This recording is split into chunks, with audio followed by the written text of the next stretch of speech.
मैं हूँ आपकी मेंटोर उम्मे उमैमा रुमान। आज जो हम इंटरव्यू डिस्कस करने लगे हैं ये भक्कर के कैंडिडेट का है और नो डाउट अगर भक्कर से रिलेट करते हैं ना कैंडिडेट, तो ये इंटरव्यू मुल्तान में कंडक्ट किया गया होगा, बल्कि नो डाउट मुल्तान में ही कंडक्ट हुआ है क्योंकि भक्कर वाले प्रेफर करते हैं मुल्तान सेंटर को।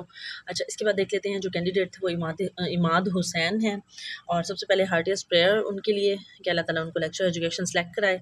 अच्छा, उसके बाद वो कहते हैं कि मतलब इंट्रोडक्शन वगैरह मुझसे नहीं लिया गया, खुद ही इंट्रोड्यूस करवा दिया गया। मतलब जैसे आप देख रहे हैं कि 2022 के किसी भी इंटरव्यू में हमें ये डाटा नहीं मिला कि हमें जो है इंट्रोडक्शन पूछा जा रहा हो हमसे, ठीक है। फिर उनसे पूछा गया कि आप किस विलेज से हैं, उन्होंने बताया। फिर पॉपुलेशन पूछी गई, वो भी उन्होंने बता दिया। फिर उन्होंने ये भी पूछा कि आपके विलेज को कौन सा रोड लगता है भक्कर का, तो उन्होंने ज़ाहिर है वो भी बताया। अब जो जनरल क्वेश्चंस है ना वो देख लेते हैं कि when did Bhakkar establish as a district.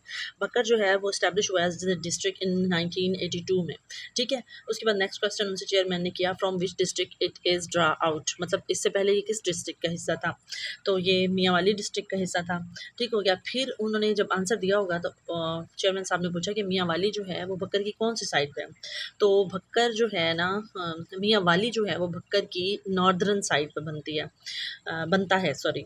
और उसके बाद उन्होंने पूछा कि एरिया ऑफ भक्कर क्या है। एरिया जो है ना भक्कर का वो है जी 8153 किलोमीटर लॉन्ग है अगर ईस्ट टू वेस्ट देखा जाए, और अगर इसकी ब्रेड्थ देखी जाए तो ये 60 किलोमीटर है ब्रेड्थ इसकी, और ये नॉर्थ टू वेस्ट की नॉर्थ टू साउथ की मेजरमेंट है, ठीक हो गया। उसके बाद उन्होंने पूछा कि पॉपुलेशन कितनी है भक्कर की, तो पॉपुलेशन जो है 89,839 है total population according to the survey of 2021 या 20। अब मुझे ये कंफर्म नहीं है कि 20 का सर्वे है 21 का सर्वे है। अच्छा, उसके बाद which is the source of irrigation of Bhakkar. अब भक्कर का इरिगेशन का जो मेन सोर्स है ना वो इंडस रिवर है, ठीक हो गया। व्हाट इज़ क्यूसिक जी। सिलाब के डाटा के हवाले से अगर क्यूसिक को देखें ना तो क्यूसिक यूनिट है जो कि फ्लो ऑफ वाटर को मेजर करता है, और ये पर सेकेंड 0.028 क्यूबिक मीटर है। मतलब अगर 1 सेकंड में 0.028 क्यूबिक मीटर मतलब पानी का फ़्लो है, तो ये जो है एक स्टैंडर्ड बेंचमार्क है, ठीक है, क्यूसिक के लिए। और सिंपल वर्डिंग में अगर हम कहें तो क्यूसिक जो है ना ये यूनिट है वाटर के फ़्लो को चेक करने के लिए। अच्छा, उसके बाद उनसे नेक्स्ट क्वेश्चन पूछा गया जियोग्राफी ऑफ भक्कर। अ, भक्कर की ज्योग्राफी को अगर देखें ना तो ये पंजाब की वेस्टर्न साइड पे है, इसकी साउथ साइड पे लिया है, जंग जो है वो इसकी साउदर्न ईस्ट साइड पे है, डेरा इस्माइल खान जो है इसकी नॉर्दर्न साइड पे है, और मियाँ वाली भी इसकी नॉर्दर्न साइड पे है, ठीक हो गया। और खुशाब भी आता है इस साइड से। अच्छा, उसके बाद पूछा गया कि मुझे जो है ना एक्सट्रैक्ट एरिया ऑफ थल, सॉरी एग्जैक्ट एरिया ऑफ थल, थल के बारे में पूछा गया। तो जो थल का डेजर्ट है ना उसका टोटल एरिया बनता है स्क्वेयर्स में, अगर हम स्क्वेयर्स माइल्स में देखें तो ये बनता है 79,284 स्क्वेयर माइल्स, ठीक हो गया। और अगर हम किलोमीटर्स में इसको देखें तो ये बनता है 205,345 किलोमीटर्स, मतलब 2,05,345 किलोमीटर्स बनता है। ये तो हो गई उनकी डिस्ट्रिक्ट की प्रोफाइल, ठीक हो गया। अब वो कहते हैं कि चेयरमैन साहब ने ये क्वेश्चन करने के बाद ना मुझे फर्स्ट सब्जेक्ट स्पेशलिस्ट के पास रेफ़र कर दिया। तो उन्होंने पूछा कि differentiate between CRT and NRT with example. अच्छा, उनसे ये क्वेश्चन जब पूछा गया ना तो आपको पता है क्राइटेरियन रेफरेंस टेस्ट जो है उसमें एक सेट क्राइटेरिया के अगेंस्ट जो है स्टूडेंट्स की या लर्नर्स की जो डेवलपमेंट होती है उसको मेजर किया जाता है, और जो नॉन रेफरेंस टेस्ट है उसमें इंडिविजुअल का इंडिविजुअल के साथ या डिफरेंट इंडिविजुअल्स का आपस में कंपैरिजन होता है, ठीक है। वो ग्रुप्स की सूरत में भी हो सकता है, इंडिविजुअल की सूरत में भी हो सकता है। अगर इसकी डेली लाइफ एग्जांपल दें तो क्राइटेरियन रेफरेंस टेस्ट में हम एनटीएस की एग्जांपल दे सकते हैं, पीपीएससी की भी एग्जांपल क्राइटेरियन रेफरेंस में भी और नॉन रेफरेंस टेस्ट दोनों में दे सकते हैं। उसके अलावा क्राइटेरिया एक सेट कर दिया जाता है, जैसे मतलब आपको आपके पासिंग मार्क्स होते हैं आपके एग्जामिनेशन सिस्टम में कि 33% वाला जो है वो पास है, तो ये एक सेट क्राइटेरिया है। अगर नॉन रेफरेंस टेस्ट को देखें तो जैसे आप लोग मतलब अगर आप पुलिस डिपार्टमेंट के लिए सिलेक्शन के लिए जा रहे हैं तो आपको जो है ना एक क्राइटेरिया जो है उसको सॉरी एक आपका कंपैरिजन किया जाता है इंडिविजुअल्स के साथ कि आपने जी 5 किलोमीटर्स अगर हम दौड़ना है तो या रनिंग करनी है तो आप कितने सेकंड्स में करते हैं, कितने मिनट्स में करते हैं। अब उसमें जो है ना आपका इंडिविजुअल के साथ डिफरेंट इंडिविजुअल्स के साथ कंपैरिजन हो जाता है, ठीक हो गया। उसके बाद उनसे नेक्स्ट क्वेश्चन पूछा गया difference between quantitative and qualitative research. जी, जो क्वांटिटेटिव रिसर्च है ना उसमें डाटा को मैथमेटिकल वैल्यूज़, अरिथमेटिकल वैल्यूज़ के साथ मेजर किया जाता है, और क्वालिटेटिव जो होती है ये डिस्क्रिप्टिव इन नेचर होती है, ठीक है, ये थ्योरेटिकल पार्ट होती है। तो अगर इनकी डिफरेंट सब टाइप्स की बात की जाए ना तो ये असल में रिसर्च की दो डिफरेंट टाइप्स हैं। और क्वांटिटेटिव रिसर्च में अगर हम देखें ना कि कौन कौन सी रिसर्च की टाइप्स यूज़ होती हैं, तो क्वांटिटेटिव में हमारे पास हिस्टोरिकल रिसर्च आ जाती है, उसके बाद एक्सपेरिमेंटल रिसर्च हो सकती है, एक्स पोस्ट फैक्टो जिसको हम कॉजल कंपैरेटिव रिसर्च भी कहते हैं वो हो सकती है, और को रिलेशनल रिसर्च भी हो सकती है। अगर हम क्वालिटेटिव रिसर्च के एग्जांपल लें तो इसमें ethnography, bibliography, case study and descriptive research हम लोग काउंट कर सकते हैं।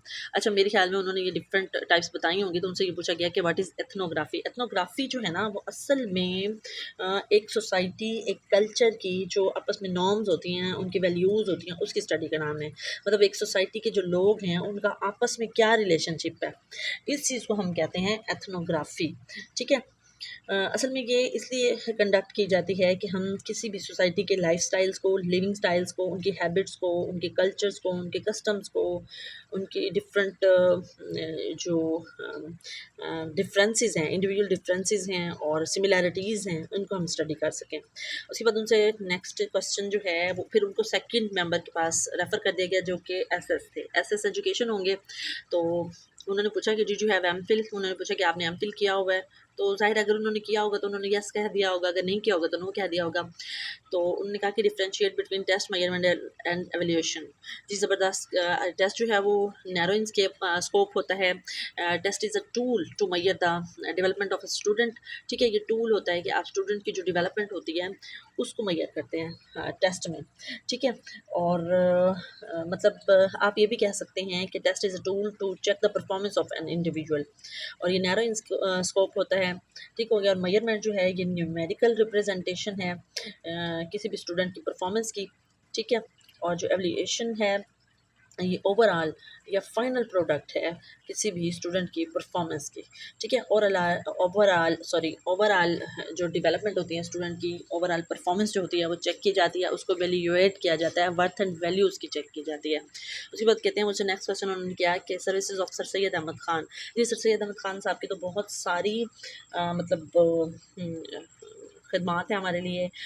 ऑर्फनेज इन्होंने बनाया, उसके बाद अलीगढ़ बनाया, तहज़ीबुल अखलाक रिसाला इन्होंने जारी किया, उसके अलावा मुरादाबाद स्कूल और मुरादाबाद ऑर्फनेज भी इन्होंने कायम किया। उसके अलावा साइंटिफिक सोसाइटी 1863 बहुत बड़ा कारनामा है इनका। मतलब जितनी भी इस वक्त मेरे माइंड में आ रही थी मैंने आप लोगों के साथ डिस्कस कर ली, और मज़ीद हो सकता है कि आपके माइंड में इससे भी ज़्यादा आ रही हूँ, तो आपने ज़रूर डिस्कस करनी है वो। उसके बाद what is the curriculum design. Curriculum design जो होता है ना वो असल में एक फ्रेमवर्क होता है, ठीक हो गया।